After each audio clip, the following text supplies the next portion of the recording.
Good morning, good afternoon, and good evening, everybody. Welcome to the third session of the Launch and Learn of the Versus Virus Incubator.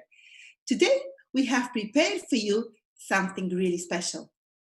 We have for you Tanya Murphy. Tanya Murphy is a specialist in measuring social impact, and she will tell you why is it really important to measure your impact and to communicate it. She has been working with Accelerated 2030 with the International Trade Center. She has a course that is free for each and every one of you if you wish to learn it. It's on the International Trade Center platform, and she'll be taking it from here. Welcome, Tanya. Welcome, everybody. Let's lunch and learn together. Hi, everybody. It's wonderful to be here. Thank you, Biljana, for for inviting me and giving me the chance to meet you all. Do we have our first slide?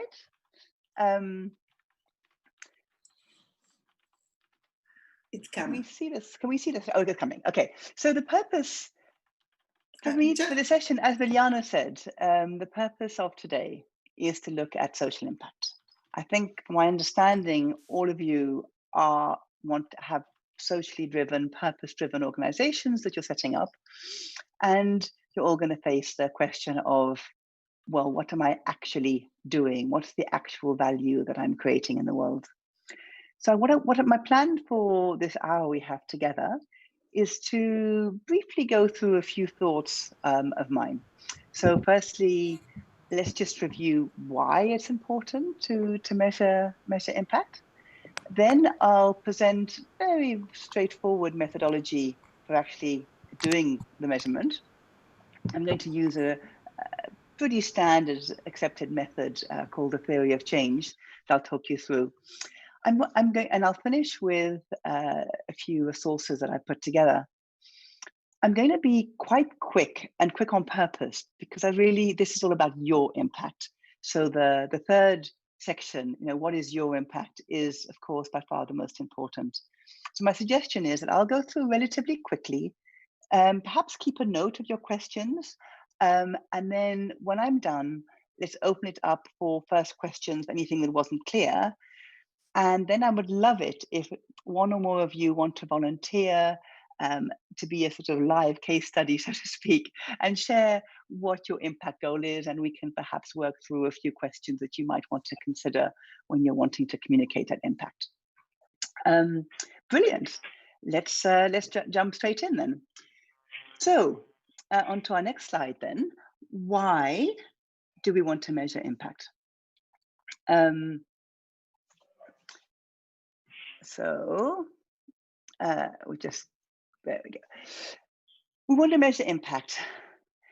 As a startup, what do you need? I think you need two things. You need resources, and resources, of course, can be financial and human, and you need users, you need clients. And to acquire both of those, to get your resources and to get clients, what you need to be able to show that you provide value. A client, a customer is going to come because they think they're going to get something good from you. A funder or an investor will want to invest because they'll think they'll get a return on their value. Now, in a traditional business, that return tends to be looked at in financial terms. But in your case, I think while the financial, of course, is going to be very, very important, you're also trying to demonstrate a social and an environmental value. And that's what I'm calling impact. So, and then this is what you're going to want to be able to show to your potential funders, to your potential investors, and of course, to attract clients and users and partners. So for me, that's the first and main reason why you want to measure your impact, so that you can actually demonstrate it to the big wide world. There's another reason too, which sometimes we forget about, I think, a little bit, and that if you're an impact-driven organization, you probably want to maximize your impact. If we're doing good in the world, we usually want to do as much good as we can. And to do good, to do as much as we can, we probably want to grow. We might want to grow in size, or perhaps we want to grow in making our impact always stronger, always deeper. And for that, we need to learn. And really, that for me is key for measuring impact. It's not just to show the world what we're doing, but it's for ourselves. It's so that we can really learn from our users what is creating the most value for them. And if it's the planet, we can observe and look carefully at what's creating the most impact. I mean, maybe just to give an example here, I know that one of you, thanks to Biljana sharing a little bit with me in advance, is thinking about creating courses for older people.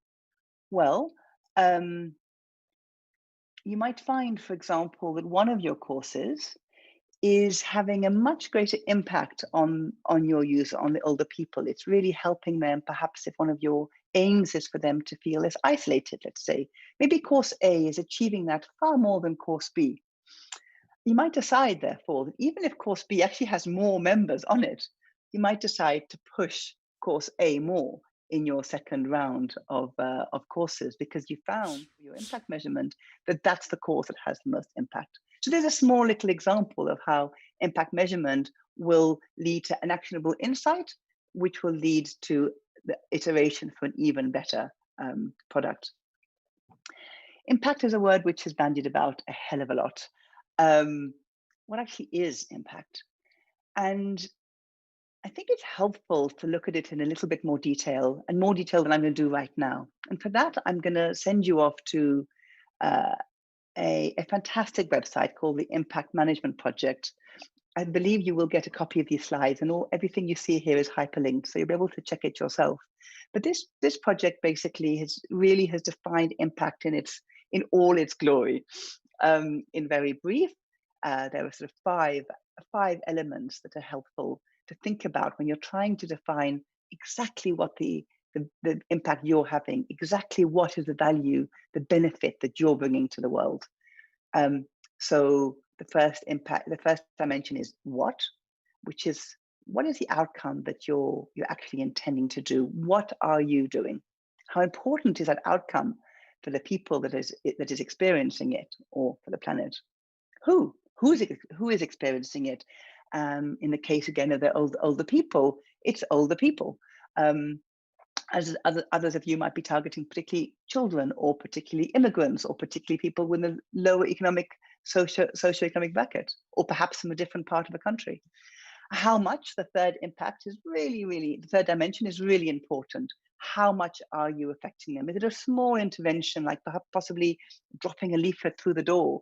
Or is it really something quite major, like sponsoring a young person to go to study, to do an online university course? Contribution, what difference are you specifically making versus the rest of the world? So perhaps there are 10 projects dealing with this issue. What's your contribution? And finally, risk. Actually, could you be doing more harm than good? Could this course for older people be teaching them rubbish? And perhaps they're going to go off and do some really foolish things in the world out there because they've learned something that isn't helpful for them ultimately. So this is just an example. This is a little taste of how impact, which seems like a kind of one-dimensional concept, is actually multidimensional, and it's really worth the time to explore each of those dimensions in detail when you come to define your own impact. It's a really rich, fulfilling experience. So I promised a simple methodology. So the first thing that you should do, I believe, at the start of your projects, those of you that are starting, and even if you are already further down the line but haven't yet gone through this, or even if you have, maybe this is a time to just review it, because these things are always iterative and you always want to revise something like a theory of change. So a theory of change, the way to the first step in measuring your impact is, as I say, to define the impact itself. We've talked about that. And the second thing you need to define is how specifically are you creating impact? What's the journey from the activities you're doing to the ultimate benefit for society? And the easiest way to show that is to map out what we call a theory of change. Some people call it an impact value chain. Some people even call it a log frame. The log frame is a little bit more complex, but irrespective of the name, you want to have a map, and I'll show you some examples in a minute, that shows clearly what's the problem I'm addressing, what is the activity I'm doing to address that problem. Once I have my activity, what are my immediate deliverables? What's my output? And from these immediate deliverables, what is the change I'm trying to create in the world? What is the specific changes my beneficiaries, my clients are going to experience?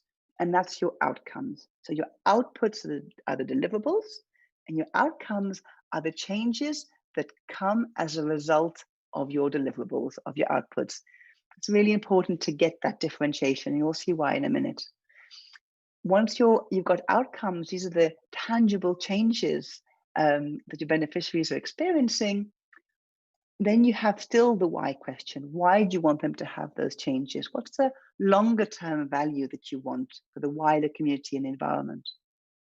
And to bring these concepts in clearer focus, I just brainstormed with myself how it would look if we were trying to do a theory of change for this lunch we're on now, this versus virus lunch and learn, just to help you really understand the difference between a challenge, activity, output, outcome, and impact goal. So what's the challenge that's being addressed? Why was virus versus virus lunch set up? Well, brilliant entrepreneurs such as yourselves can lack certain skills. So what's one of the activities to do to deal with that challenge? Let's provide a weekly lunch. And in that weekly lunch, let us introduce the skills that they need. So that's your activity. So right now, as I'm speaking to you, Lunch and Learn is delivering, let me go back. Lunch and Learn the activity has been to ask me to come to speak to you because it identified that there was a gap in some of your knowledge around impact management. So the activity is happening right now. The output from today, assuming I do a good job, is that you guys are going to go away and will have learned some new skills and knowledge. So that's immediate deliverable, and that should happen at 1:15 today. Possibly tomorrow, once you've had a look through my slides and clicked a few of the links. That's the immediate deliverable. But that in itself won't change the world just because Johannes or Claudia has learned a new skill. Where does the change really begin to happen? It happens once Johannes and Claudia actually take this learning and create a stronger solution to tackle COVID. And they create a wonderful project and they implement it in Switzerland. That's where the outcome happens. That's the effect of their learning, is a better, stronger organization. But even that, you could say, why that? What difference? Why do we want to have stronger solutions to tackle COVID? Well, ultimately, the long-term effect which we're wanting is we want all citizens in Switzerland, poor and rich, women and men, young and old, we want them to be able to thrive during COVID times. So I hope that's given you a little introduction. I know it's fast. We can come back to it in the questions in terms of what a theory of change is. You can make it look really nice, and it's worth it when you go and apply for funding to take one of these lovely, make it very, very, very attractive is helpful, and make it visually powerful will just help a funder, will help an investor to really understand in a nutshell, in literally one image, what it is you're trying to do, from the problem you're trying to tackle to the eventual impact. So it's really, really powerful and worth spending half a day, 2 days in really nailing down those pieces. There are I would recommend 3 different ways to create your theory of change. Some people who are quite kind of logical and think in a very linear fashion, you can use an Excel template, one of which I've provided for you. Or you can use, last week, I had the pleasure to listen to the session you had last week, and I got introduced to Google Jamboard, wow, how amazing. So that's a way of doing it online, particularly in these COVID times, but actually you can make it quite visual. You probably can't see the little things here, but again, I had a little brainstorm with myself here to try and look at how it might look like a theory of change for the Old People's Project. I put a couple of activities, I put an output, I put 3 outcomes, and an impact goal. Or if you really enjoy working online, there are some fantastic tools now to create theories of change online. It takes you right from the beginning, from asking you what's the impact, through the different stages I've talked about. The one I would recommend is the business call to action. And they have a really, really good platform that you can use for that. Again, the link is there. So in the how, the first step then is you are going to have created your theory of change, and you have a very clear understanding of exactly how your activity leads to a deliverable. The deliverable leads to a short-term change or medium-term change in your beneficiary, and those short-term, medium-term changes lead to a longer-term impact on citizens of Switzerland, or worldwide if your project deals with people outside the country, or on the planet. Good, so you've got that. That's your first bit. Then you're going to have to say to yourself, okay, I know what I'm doing, great, but how do I know I'm actually doing it? How do I know that I'm achieving this impact that I've set out to do? So a little caveat here. Impact is always very difficult to measure, in the sort of ultimate impact. Why? 2 reasons. One, it's often long-term. So your impact may not be visible for another year or 2 or 3 years. So it's kind of difficult when you're trying to get some short-term funding to show anything. If you say, well, I'll let you know in 3 years' time if I've really achieved what I want to achieve. That happens, for example, if you're dealing with children. Perhaps the impact of what you're doing with them now will only be visible in 20 years' time. So this is another reason why the theory of change is so beautiful, because it's very hard to measure impact because of the length.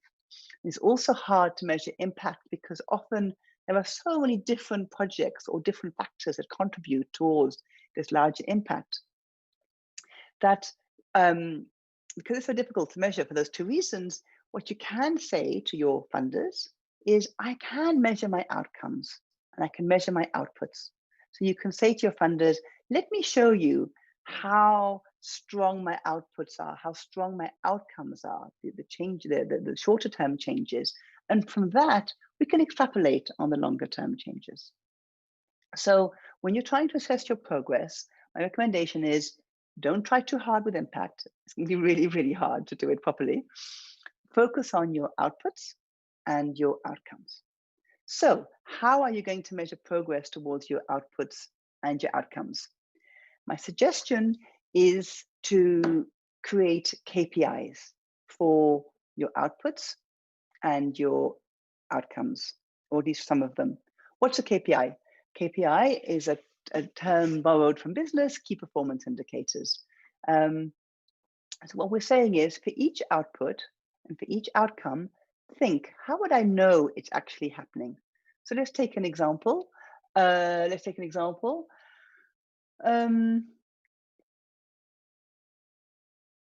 let's take the lunch and learn one again.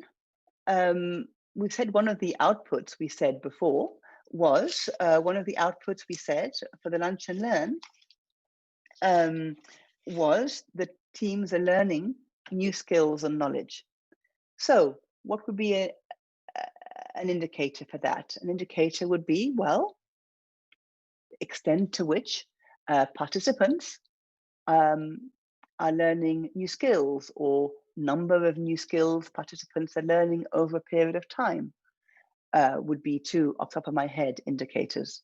Okay, so, and then that's something very tangible that you can measure. It's easy to do that. We can just go and do a little survey and say, hey guys, what did you learn today? Did you learn anything at all?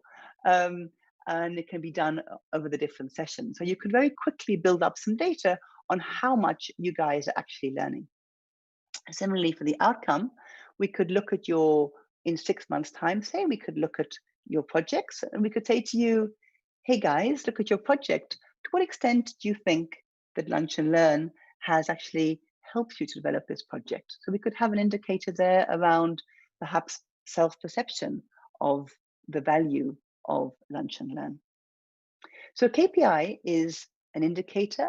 It's a measure towards progress. When you create your KPIs, they need to be smart. Some of you probably have heard of SMART. When you create SMART objectives, I think you have to do for this program. They need to be specific. It's just one thing that you're looking at, measurable within your time frame and your resources. You need to be able to measure it. Actionable, that it's doable with what you've got at hand. It's relevant. It will actually give you information about what you're trying to measure. And time bound. That's really important. Really important. People always forget that. Really, really important to make sure that you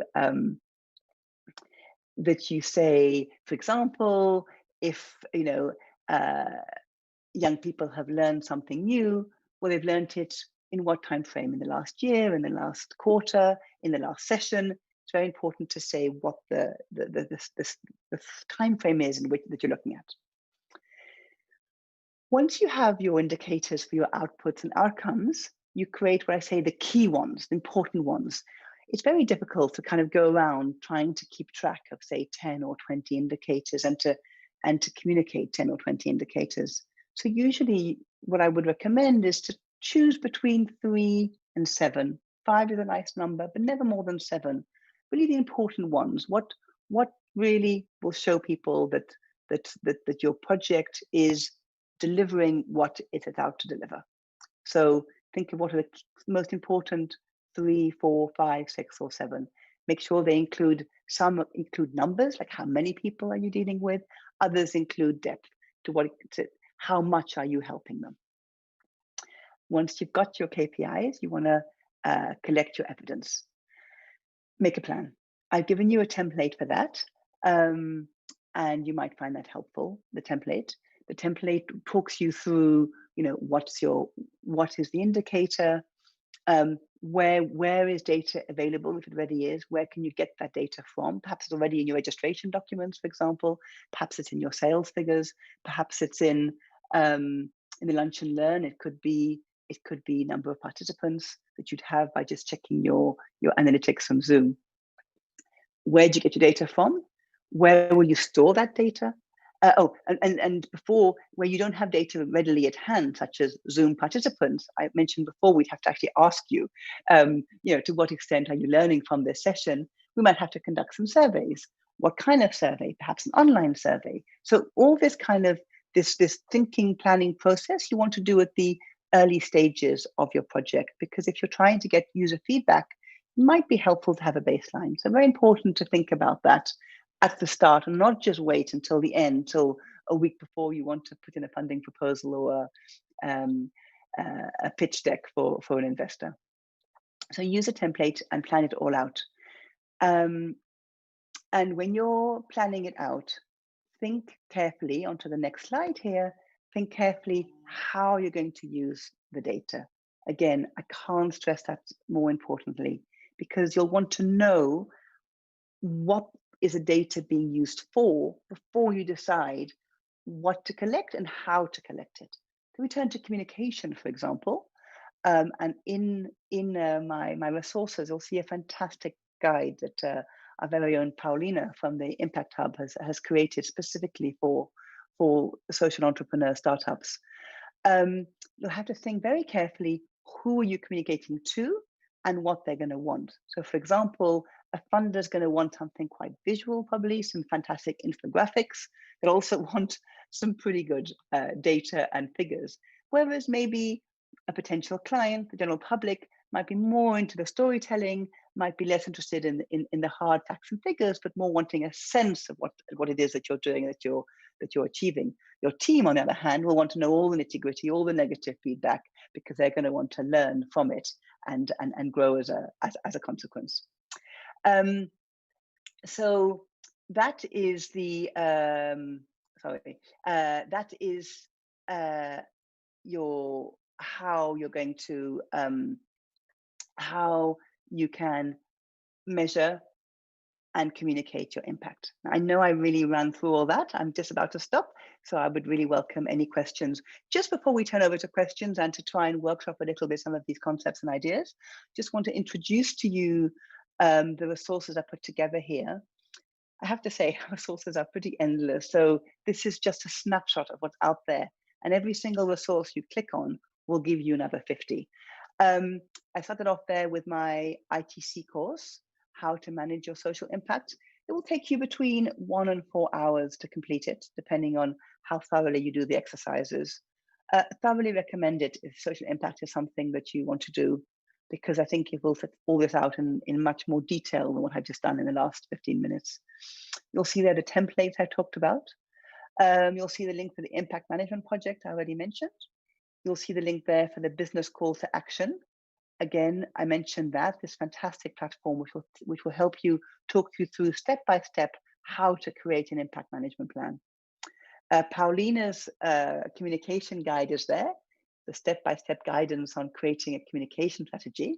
Again, really useful to look at that before you go out to collect your data, because that will help you determine how many stories you want, for example. SOPACT is another organization, created a fantastic videos on all of this, a very kind of snazzy young man who presents them. They're quite fun to watch. They're all 5 or 6 minutes. And this final one is a bit more intense, a bit more wordy.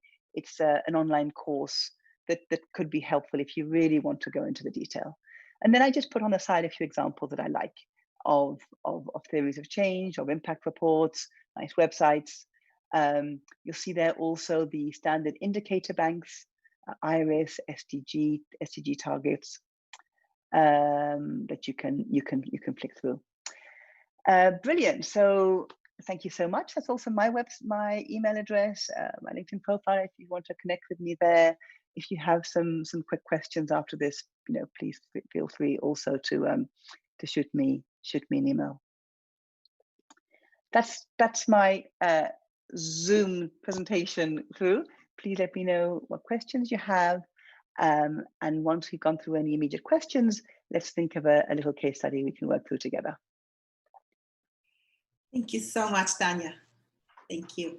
So now it's the time for one of you to volunteer and see how you can turn your objectives into possible KPIs.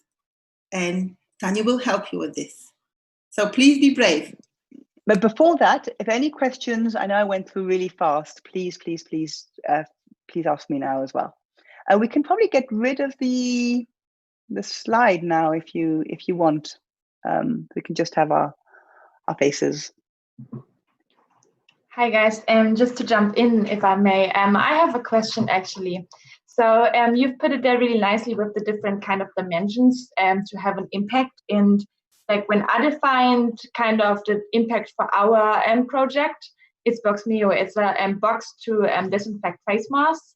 I had though, instead of sustainable, I had economic impact. So that I had economic, sustainable, and social. Is it also right, or? 100%. 100%. Okay. I think, excuse me for not clarifying, maybe at the beginning, this is very much about social impact. So I'm sure there are other people, other talks maybe on the economic side of things. This is about, to the extent that you've got social or environmental, how are you going to measure that? The economic side is, I leave to you, but it's not that different. It's not, to be honest, it's not that different anyway. Exactly. Because you're so right. All three go together. Okay, cool. Because I had like as an economical impact, for example, that we solved the shortage of face masks, like that there's a supply demand shortage. So that was kind of my economic thinking behind. So it's not really like economical, like number or what. It was more like to like solve that face mask shortage. See, I mean, interesting. You call it economic. You could also say it's social. I mean, we need face masks. Why do we need? It's always the why question, isn't it? Why do we need face masks? We need face masks to stay healthy and to protect others. So you can call it economic, but you could also just as well call it social. And for me, that's an absolutely fantastic outcome. The outcome there is that people, the population of Switzerland, have better, stronger, more available masks. That's Exactly. your outcome, and then the impact is the population is healthier. Yeah. So I misunderstood your question. I'm sorry. I think in terms of what you're just saying, I would very much call that a social outcome. Yeah, because we were then like thinking, okay, as a social outcome, we also have like that we focus on third world countries who don't have actually the resources to disinfect masks, and then we provide this box. And as then another environmental impact, we would have defined that we actually save so much waste, because if you just use disposable masks, then like there is like, if like 6.2 billion people are actually forced to use face masks, like that's so much waste per month. It would be 18 billion like face masks. So like, amazing, Laura. I love that. So you have kind of two key impact goals, and one is better health, and of course you can link those to the SDGs as well. Health, correct me if I'm wrong, but that's SDG 3. And your second big area of impact, of course, is reducing environmental waste. okay. And so if you were wanting to measure that, you could say, well, these are my two impact goals. So what are the shorter term change benefit I want to see? For the health one, as we discussed, it would be again, we need to look in the details of your business, but would either be increasing the availability of masks, or it could be increasing the affordability of masks.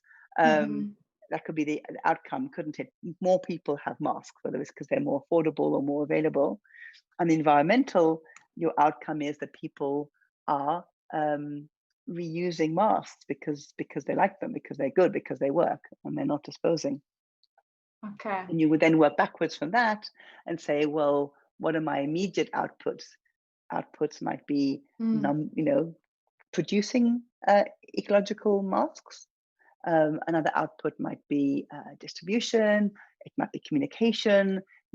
Many different. It would be, what are the key deliverables that you're trying to get? Cool. Thanks for the feedback. Yeah. And then maybe another question. Sorry that I keep the others now from asking, but would you then say that you're actually the most successful if you have like 3 different impactful problems and you're delivering 3 different like impactful solutions, outcomes, or however it's like defined, like if you cover all 3 dimensions, you're like the most successful? Can you say that kind of? Fascinating question, Laura. Personally, I would say no.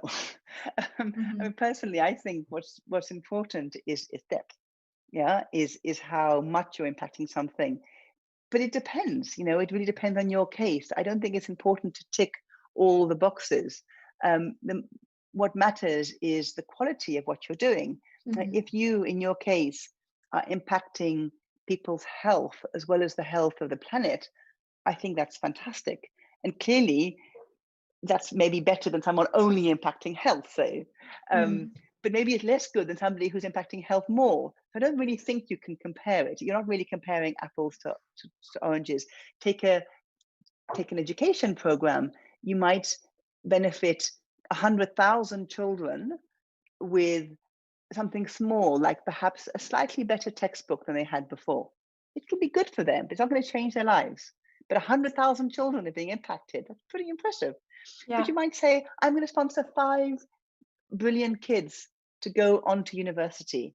And those 5 kids will have their lives completely changed. Which is more impactful? You can't measure them. Yeah? True. Yeah, I got Does that help? Yeah. Yeah, okay. Definitely. Thank you so much for that. Thank you. I have a question, Tanya. One that hasn't been addressed, but I admittedly haven't researched either, and it's about automatization of the KPIs collection as well as reporting. So, to give you a quick example, we do a lot on our team. We do a lot of slacking research, or we drop the links and say who we talked to and what we've done, and it would be great to automatize the process of reporting all of that into our database or into our, post pre-presentation material. And as far as KPIs, we have tools for our website.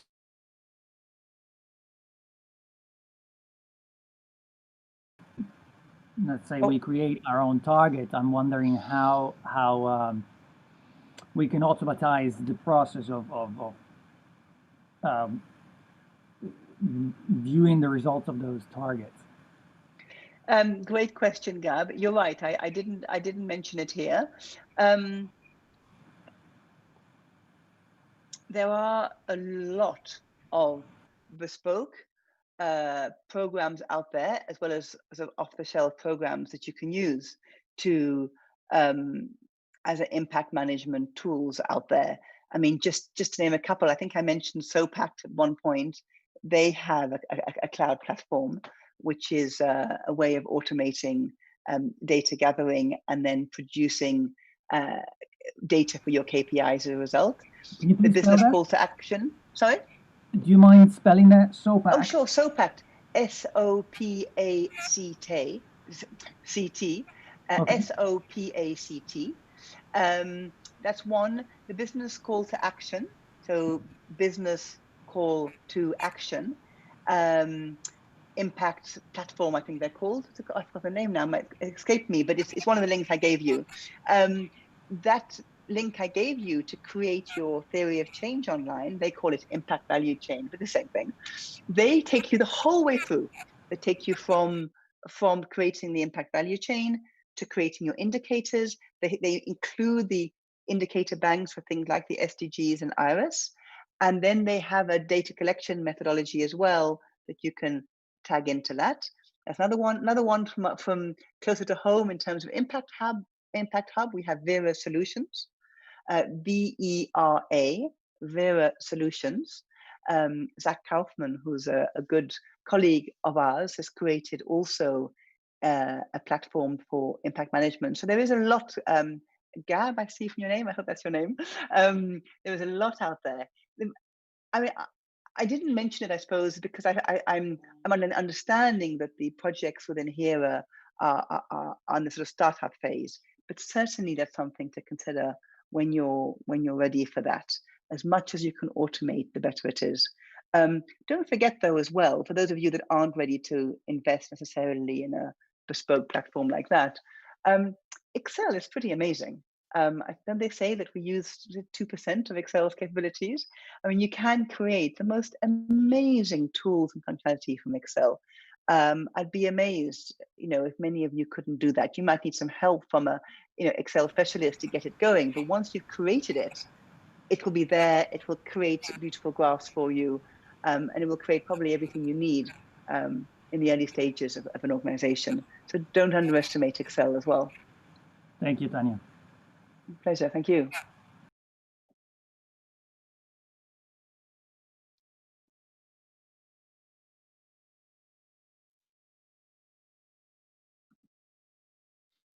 Okay. Does anybody want to, we can go back to Laura's example if you want, or does anybody else want to speak a little bit about what their goals are and want to just, brainstorm together as a group what might be potential outputs, outcomes, and maybe even, one or two smart indicators? Okay, we can take, Elena, sorry. Yes, I would like to probably brainstorm some ideas and talk a little bit about mental health. So I am with a project. We are creating the online learning system for platform for seniors. And this mental health came up in a couple of our discussions, team discussions. And we were not sure because mental health is really a very broad topic, and mental health of seniors is such a complicated topic. There are so many things influencing mental health. So choosing this is really very risky, right? Just I want to kind of understand whether choosing mental health as a possible impact, wouldn't it be too broad? I love your question, Elena.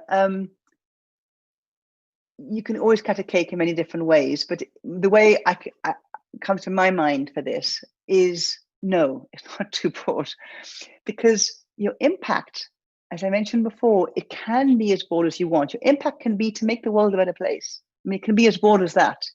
That's okay. The impact level is you can dream big.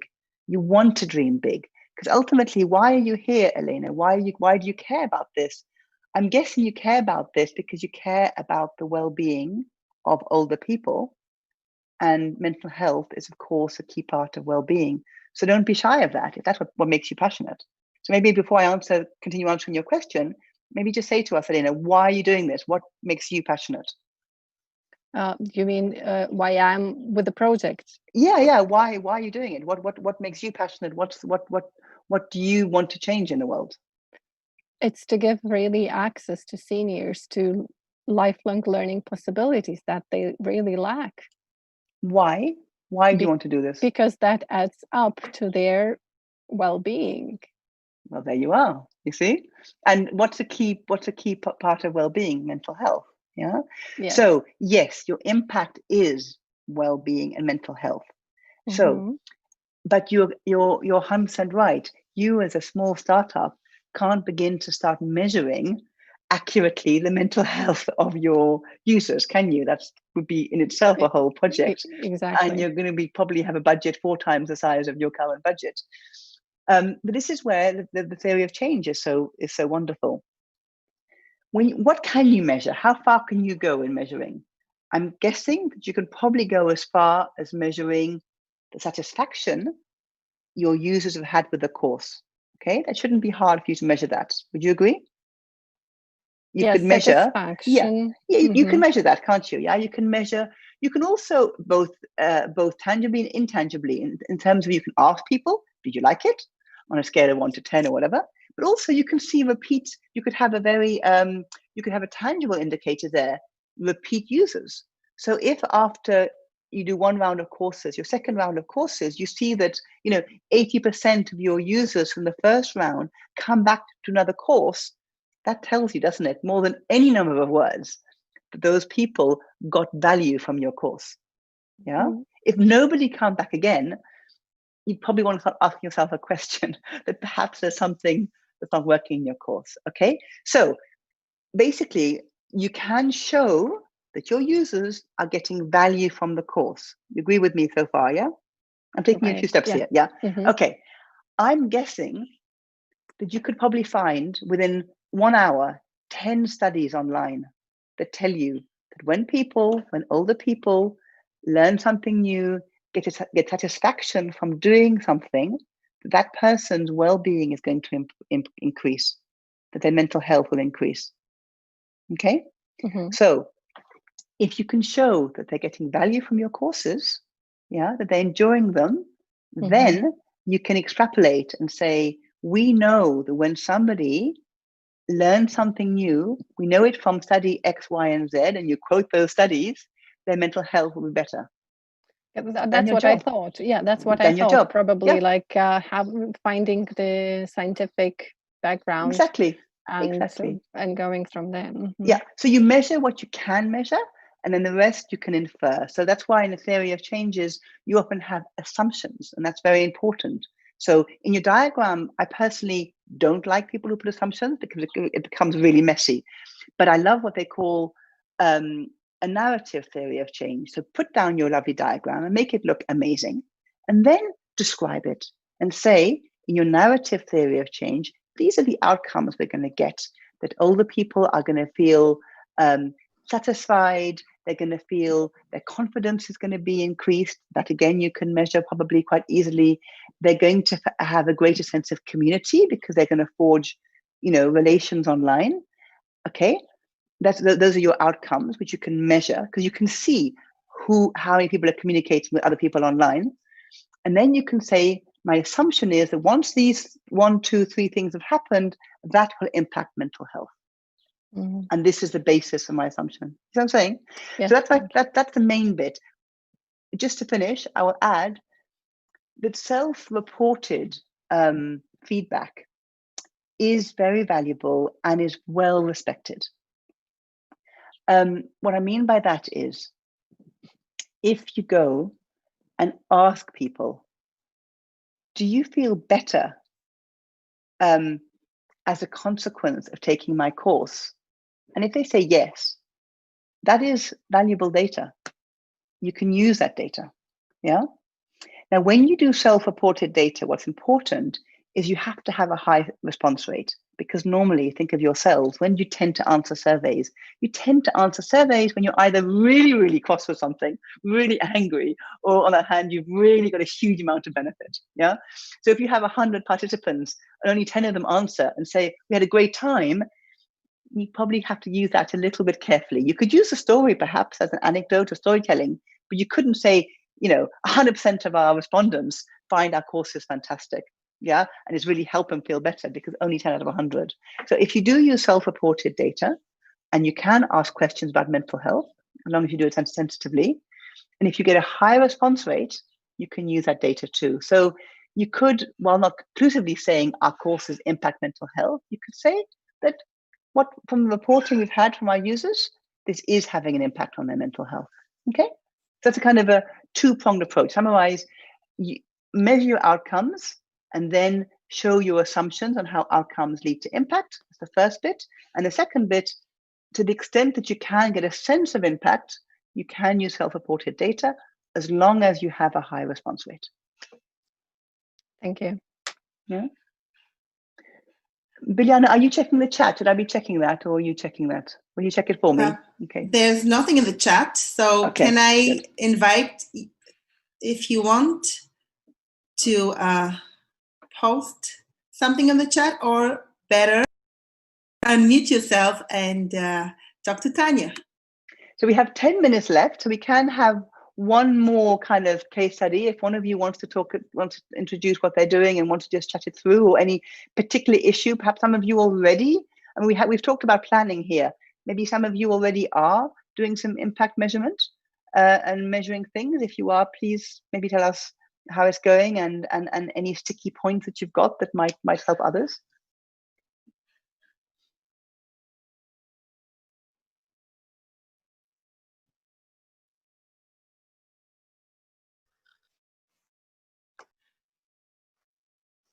Well, I will.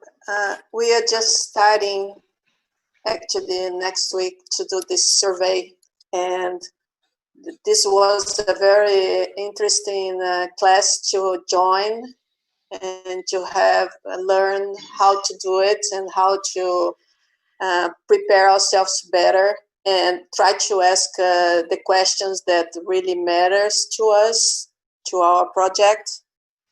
Our solution is to connect patients to doctors through virtual consultation. How different we are from it? It's that we plan to do a customized medical suite for the doctor. So he'll have tools that he can monitor the patients through the consultation, with tools that we provide that he can remotely control. And also, we are very careful about the patient's identity. So we want to make sure that the patients that are talking to the doctors is the real patient. And we want to make it available to the most to a broader community, because nowadays the social distancing is mandatory, right? I mean, this time of COVID, and here in Switzerland, I had to do this very deep research, kind of like I read like the reports to understand how the system works here, the health systems, and I found out some things, and there is only like, if you have a TeleMed kind of insurance, then you have to ask them first before you go to the doctor. So our solution here is to offer this solution to all types of insurers here in Switzerland. So if you have a standard TeleMed or whatever kind of insurance you have, we want to have a broader doctor network to offer that solution. Great. So do you have any issues around, I mean, you have an amazing project that you're doing. Do you have any questions or issues you want to explore around measuring your outputs, outcomes, or impact? Well, not really, because now I really we actually building our.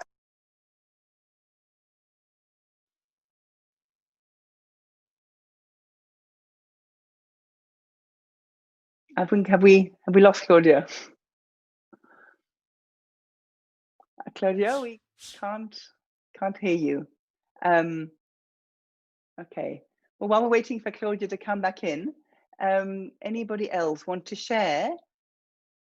I mean, it's working or not working in impact management in terms of trying to assess what either planning how you're going to measure your impact, or if you're already currently in the process of.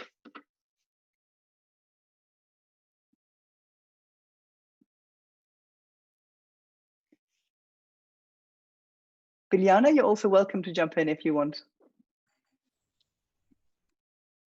Sure.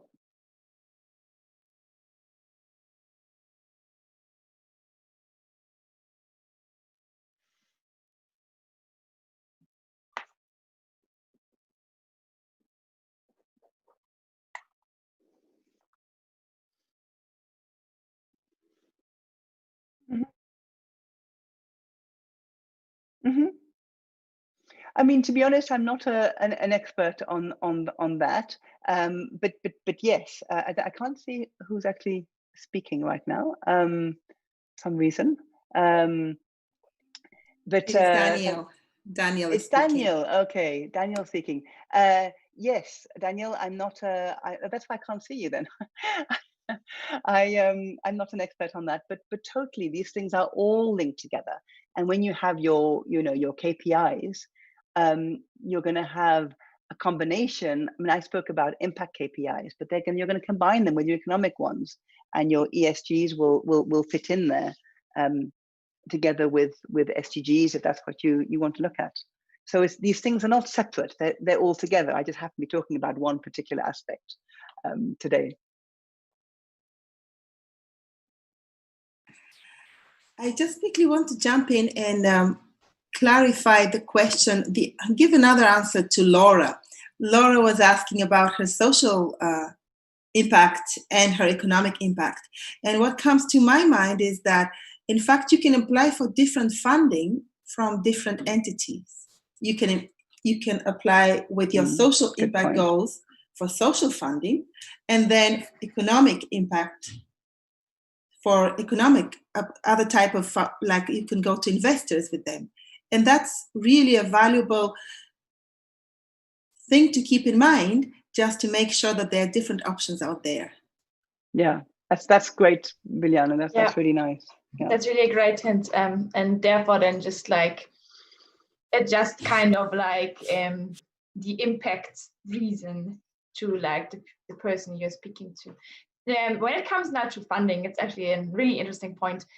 Do you have maybe like a hint or like a platform where you can actually apply for funding, like in terms of the different kind of impact dimensions? Nikki, she's in charge of the weekly progress. She put one sheet of paper on which she put a lot of links with possible applications for possible applications. So we will share this with each and every one of you, and just have a look and see which one you would like to apply for. That's great. Yeah, and we'll be trying to bring more and more to your knowledge such initiatives. If you also hear about, share them with us so that we can share with the rest. Okay, thank you for that. Brilliant.